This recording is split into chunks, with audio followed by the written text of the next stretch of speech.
pelo que me consta, foi uma reunião aqui em frente à Câmara, não é isso? Aqui na praça. Olha, eu confesso que não estive, eu ouvi o barulho. O barulho eu ouvi porque eu estava na casa.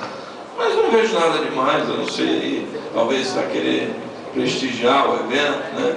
Ali fala aqui da presença da secretária de Educação, fala do presidente da Câmara, do vice-presidente, do presidente da OAB, bom, foi tudo aqui em frente, né? Então, pode ser, né, que no sentido de querer valorizar aí a reunião, quero entrar no mérito, questão de estudante, é para estudante resolver, não é para político resolver.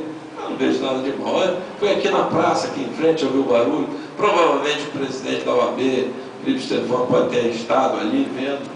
Confesso que não estive lá, mas ouvi daqui realmente o barulho, né?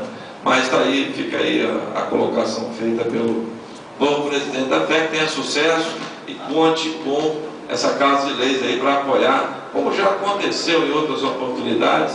O vereador Ederval, quando era presidente, eu me lembro muito bem, teve um trabalho que nós fizemos para ajudar a FEC na época, né?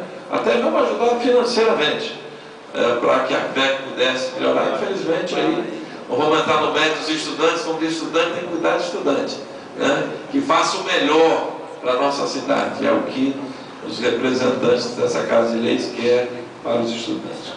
Vamos então